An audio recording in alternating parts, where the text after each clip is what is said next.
بسم الله الرحمن الرحيم. الحمد لله والصلاة والسلام على رسول الله صلى الله عليه وسلم. Chers élèves, bonjour tout le monde.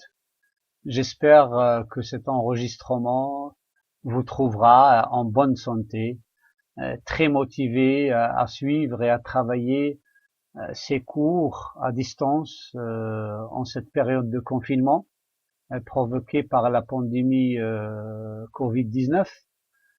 On implore Allah, on l'invoque de tout cœur, on implore Allah le Tout-Puissant qu'il nous protège de tout mal et que le déconfinement soit très imminent ou bien très proche, Inch'Allah.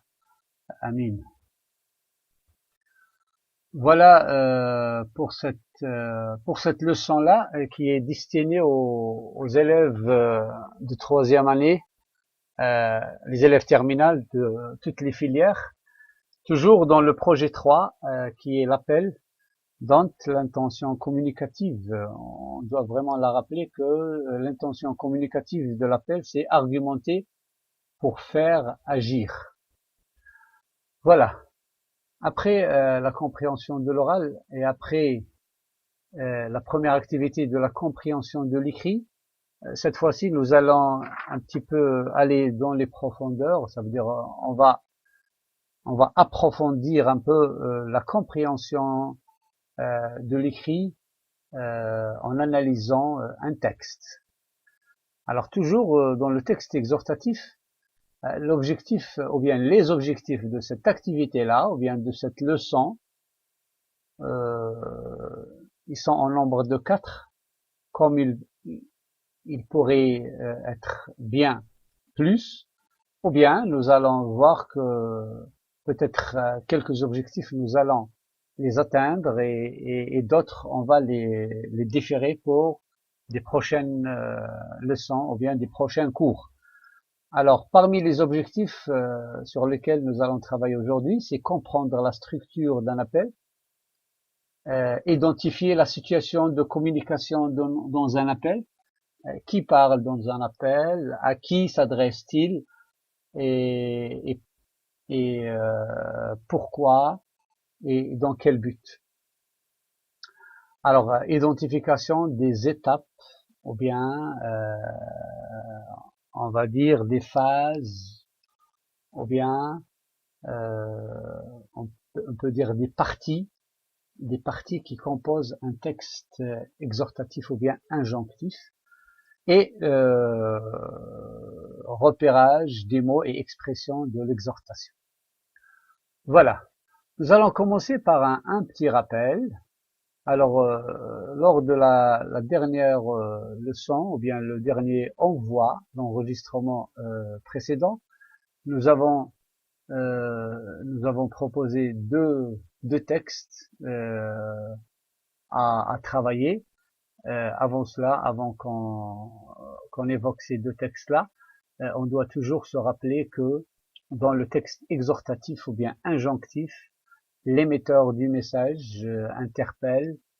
Alors cet émetteur-là, celui qui s'adresse à cet auditoire, l'émetteur du message interpelle son destinataire ou bien ses destinataires pour les sensibiliser et l'inciter, l'encourager, l'exhorter, le sommer à agir vite face à une situation négative ou bien dangereuse ou bien un problème qui court ce destinataire-là ou bien qui court tout le monde, pour les pousser à agir en vue de changer la situation.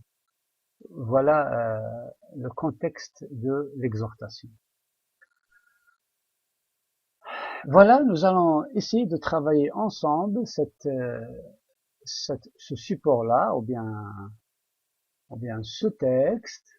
Voilà, retour sur le premier texte déjà proposé dans l'enregistrement précédent. Alors, pour les élèves qui ont suivi le cours précédent, nous avons proposé ce support-là qui parle des accidents de la route.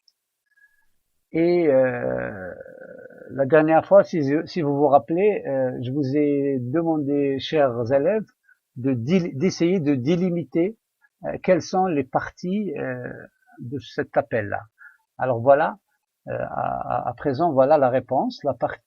Alors, l'appel se compose d'une première partie, d'une seconde partie et d'une dernière partie ou bien une troisième partie.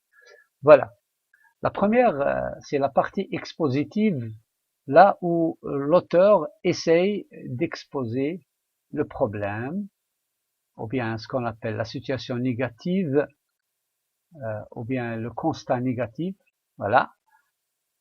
La deuxième partie, c'est la partie argumentative. Il essaie de répondre à la question pourquoi on doit faire quelque chose, pourquoi on ne doit pas rester inerte ou bien sans rien faire ou bien les bras croisés face à cette situation-là. Voilà, c'est pour cela il va argumenter pourquoi on doit agir. Dans cette dernière partie, c'est ce qu'on appelle l'appel propre, ou bien proprement dit, l'appel proprement dit, ou bien la partie exhortative. Voilà, le destinateur, ou bien celui qui lance l'appel, interpelle directement, ou bien s'adresse directement par le mode de l'injonction à ses destinataires pour qu'ils passent à l'action, pour qu'ils agissent. Voilà. Alors, ensemble, nous allons essayer de relire ce support-là. La route de nos jours est devenue un véritable champ de bataille, où les conducteurs se livrent à une guerre sans merci pour qui arrive le premier, et dont les conséquences sont assurément terribles. Des centaines de morts, de blessés, d'orphelins, de veuves. Voilà, chers élèves, je vous invite à voir cette liste de mots-là qui est à la couleur noire. Qu'est-ce que vous remarquez là? Véritable champ de bataille, une guerre sans merci, terrible, morts, blessés, orphelins, veuves. Alors, un orphelin, ce sont les enfants, ou bien les orphelins, ce sont les enfants qui ont perdu un de leurs parents, leur mère ou bien leur père, et les veuves, ce sont les dames ou bien les femmes qui ont perdu leur époux ou bien leur mari. Voilà, ça veut dire les accidents de circulation engendrent des orphelins ou bien voilà laissent derrière eux des orphelins et des veuves. Alors, je reviens sur la question que je vais poser à l'instant, c'est que cette terminologie ou bien ces mots-là qui sont écrits en noir, qu'est-ce qu'il y a de commun entre ces mots-là? Allez-y, je vous laisse un moment de réflexion. On répète, véritable champ de bataille, une guerre sans merci, terrible, morts, blessés, orphelins et veuves. Alors peut-être vous allez arriver à la réponse que ils sont tous de sens péjoratif ou bien de sens dévalorisant. Vous avez raison, voilà.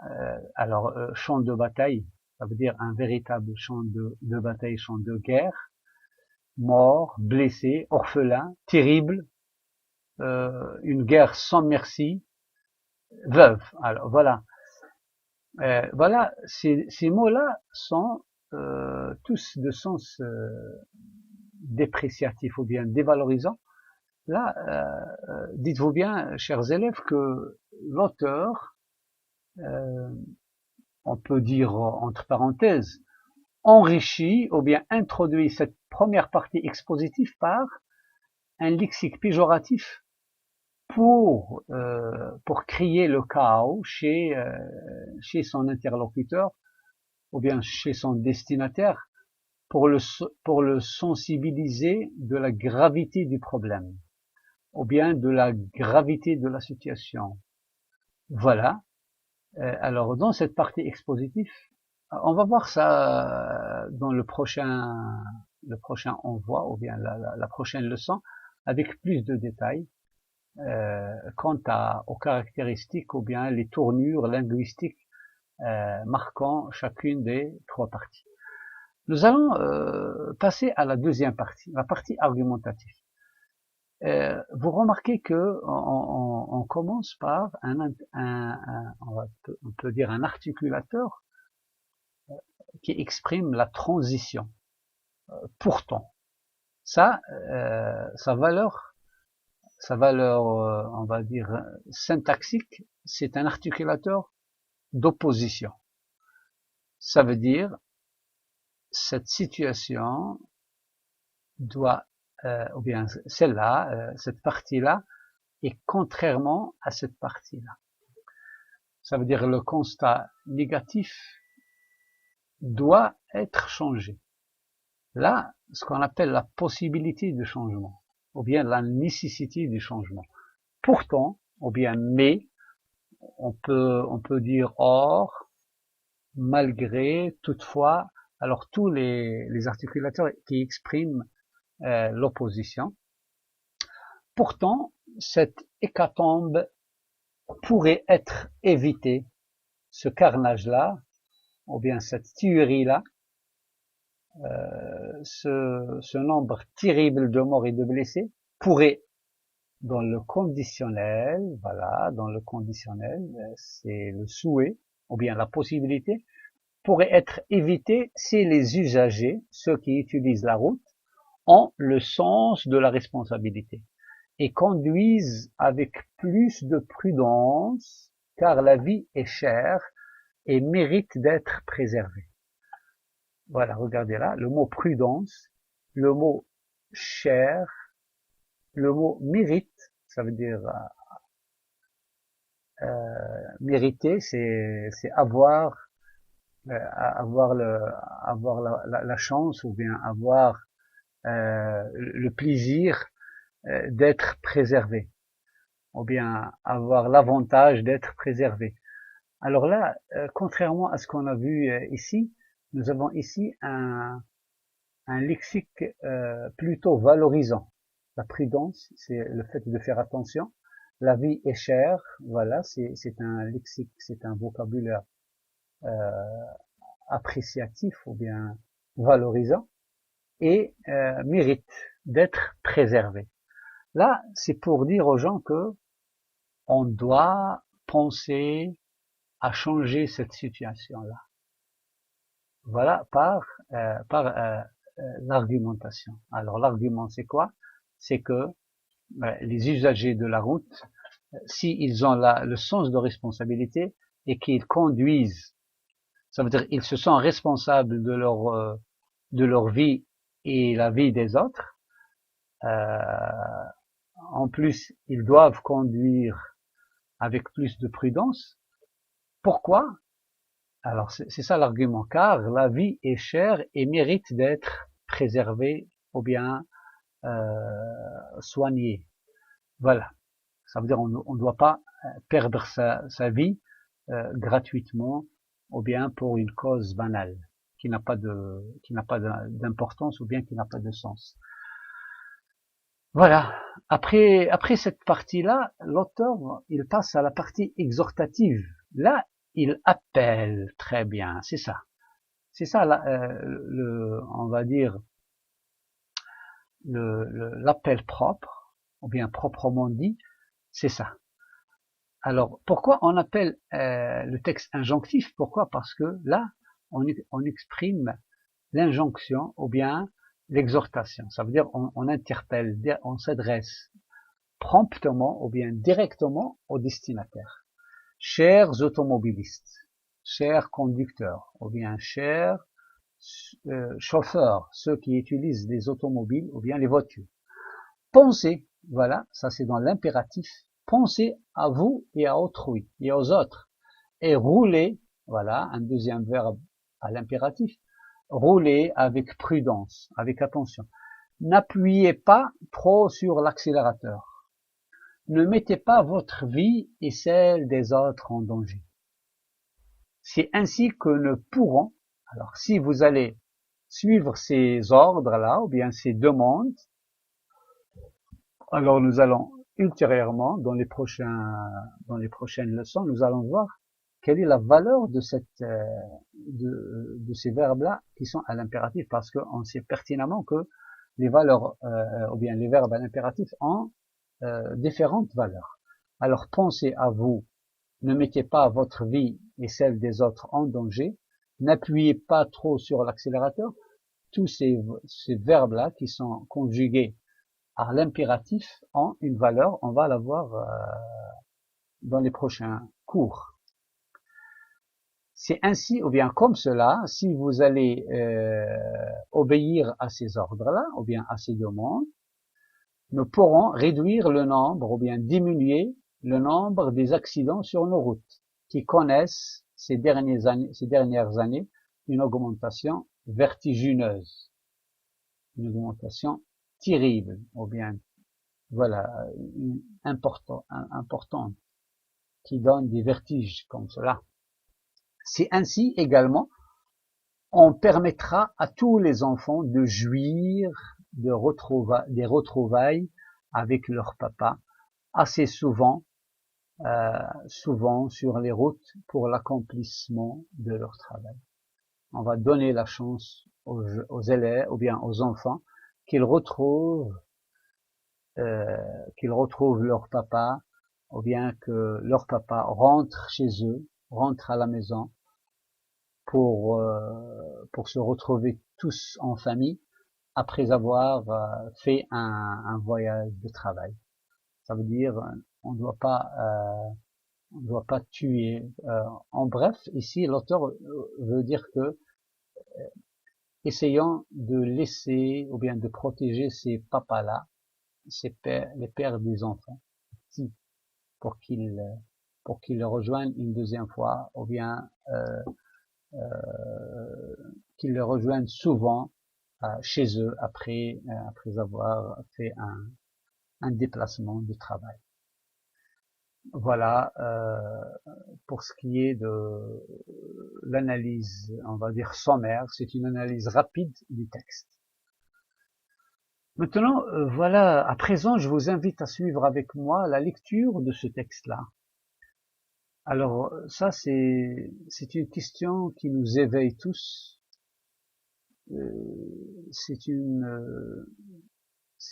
C'est un problème douloureux. Voilà, cette photo-là, c'est de la guerre en Syrie. Là, les médecins du monde lancent un appel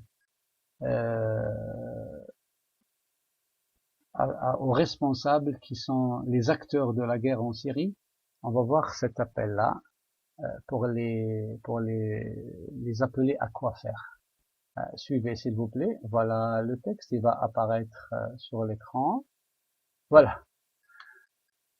Texte, nous, médecins du monde, refusons. Voilà, chers élèves, vous allez constater que les trois parties sont délimitées aux couleurs différentes. La couleur rouge, voilà, c'est la partie expositive. La partie en vert, c'est la partie argumentative, comme on l'a fait tout à l'heure.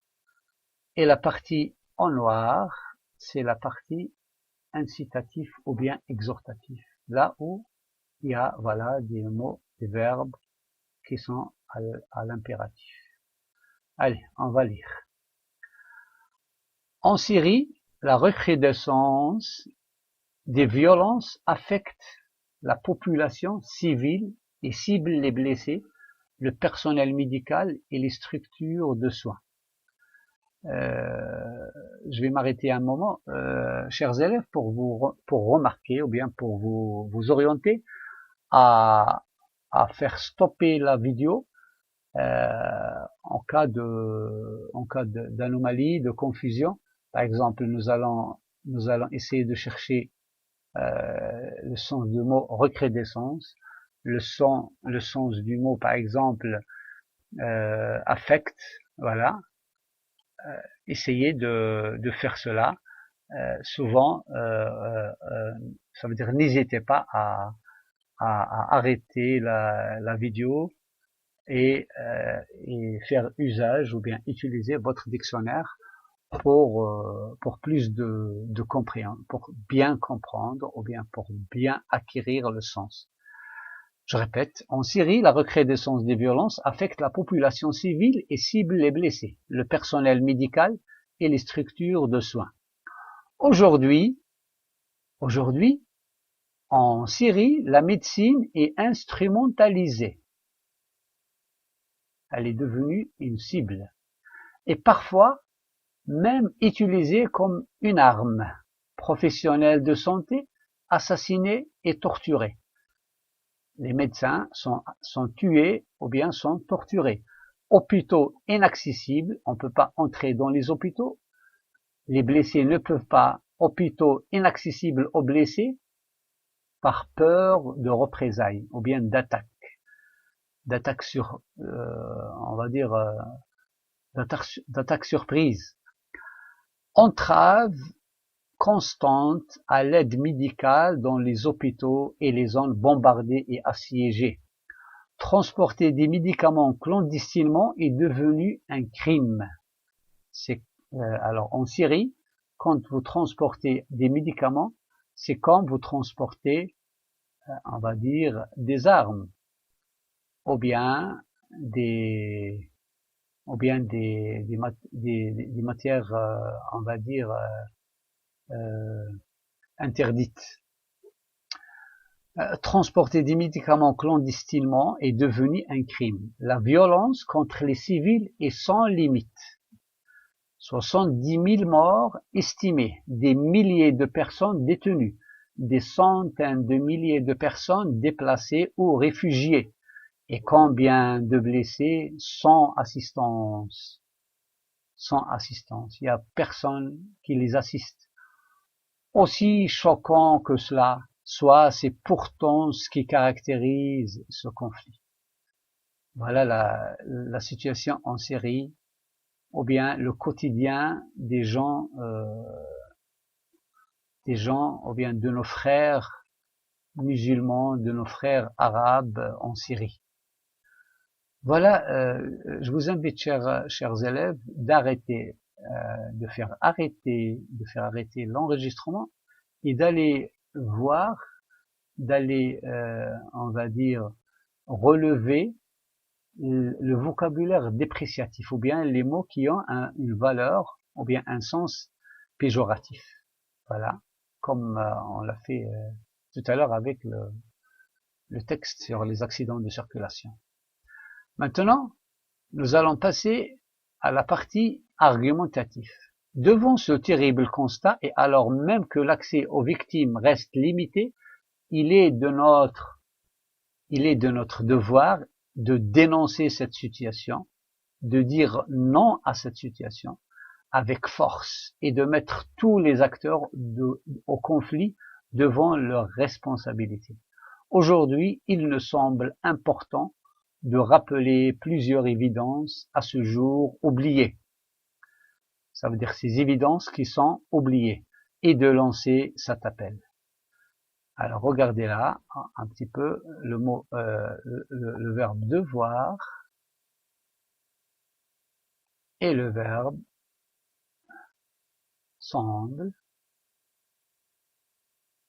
Nous allons voilà, de même, devant.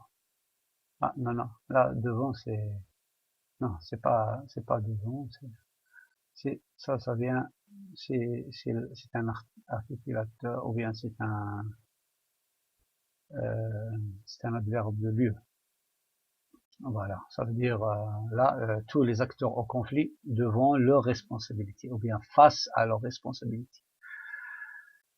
Maintenant, nous allons passer à la troisième partie, qui est l'appel propre, proprement dit, ou bien la partie exhortative. Nous, médecins du monde, rappelons qu'en période de guerre, il existe des règles de droit. Rappelons qu'en période de guerre, il existe des règles de droit international que tous les acteurs au conflit se doivent de respecter pour limiter les effets de la guerre dans le respect de la mission médicale et de sa déontologie. Nous, médecins du monde, refusons que des civils, des femmes et des enfants soient bombardés et tués en période de guerre. Les civils doivent être protégés. Nous, médecins du monde, refusons que des médecins soient exécutés et torturés pour la seule raison qu'ils soignent les blessés. En période de guerre, les médecins et le personnel soignant doivent être protégés. Nous, médecins du monde, refusons que les hôpitaux soient des cibles et qu'ils deviennent des lieux de torture et de répression. En période de guerre, les blessés doivent être protégés, les hôpitaux doivent être sanctuarisés, ça veut dire doivent avoir un statut, on va dire sacré, comme des sanctuaires, et les médecins y ont une obligation de soins. Dans ces hôpitaux-là, les médecins ont une obligation de soins. Nous, médecins du monde, refusons que l'action médicale soit entravée ou bien soit dérangée ou bien perturbée et que les personnels de secours fassent l'objet de violences et d'attaques. En période de guerre, l'accès aux blessés et à la population civile doit être facilité pour les professionnels de santé. Nous, médecins du monde, rappelons enfin qu'en toutes circonstances et en tout lieu, sans discrimination, chaque individu a le droit de recevoir une aide médicale. En Syrie comme ailleurs, il existe des règles de droit international que tous les acteurs au conflit se doivent de respecter. Voilà, là c'est la partie injonctif ou bien ce qu'on appelle l'interpellation. Peut-être tout à l'heure j'avais dit que ce sont des verbes à l'impératif. Non, ici c'est pas, c'est le nous refusons que des civils, mais le contexte c'est un appel. Le contexte de ces verbes-là exprime un appel ou bien exprime une injonction. Voilà, nous médecins du monde refusons, nous médecins du monde rappelons. Alors dans le contexte ici, il y a l'injonction ou bien il y a l'incitation à agir. Voilà la source de cet appel-là. C'est le président de l'organisation Médecins du Monde. C'était le 1er mai 2013. Allez, voilà, on revient maintenant. On revient à l'appel. Voilà, nous avons ensemble vu ou bien lu l'appel des médecins du monde qui refusent que les corps médicaux ou bien le personnel du corps médical soient des cibles des acteurs de la guerre en Syrie. Alors, pour l'analyse de texte, alors d'après cette lecture, dans la prochaine leçon, Inch'Allah, nous allons découvrir, je vous donne le temps de lire bien, de comprendre bien ce support-là, et d'analyser d'après ce qu'on a vu avec le premier texte. Et pour plus de compréhension, on se donne rendez-vous pour le prochain enregistrement, là où nous allons découvrir les éléments lexicaux, les mots et les expressions de l'injonction, les tournures, c'est pas les tourneurs, là il y a une petite faute d'orthographe, les tournures ou bien les expressions grammaticales pour bien interpeller son destinataire. Comment on doit choisir le style pour bien interpeller ou bien s'adresser promptement à son destinataire. Encore quelque chose de très intéressant, ce sont les temps verbaux utilisés dans chacune. Quel est le temps verbal? Le temps verbal qui caractérise chacune des trois parties du texte exhortatif. Il y a ce S-là qui est en plus. Alors, quel est le temps qui domine dans la partie expositive? Quel est le temps qui domine dans la partie argumentative? Et quel est le temps qui domine dans la partie injonctive? Alors tout ce détail-là et d'autres et bien d'autres, nous allons les découvrir dans le prochain cours, Inch'Allah. Apparemment, je vous dis merci, merci chers élèves de votre attention et à bientôt avec une autre activité ou bien une autre leçon. Portez-vous bien et toujours, je vous dis, Siyam Maqboul et Sahabtukum. Wassalamu alaikum wa rahmatullahi ta'ala wa barakatuh. Votre professeur, Monsieur Ben Aïssa. Au revoir.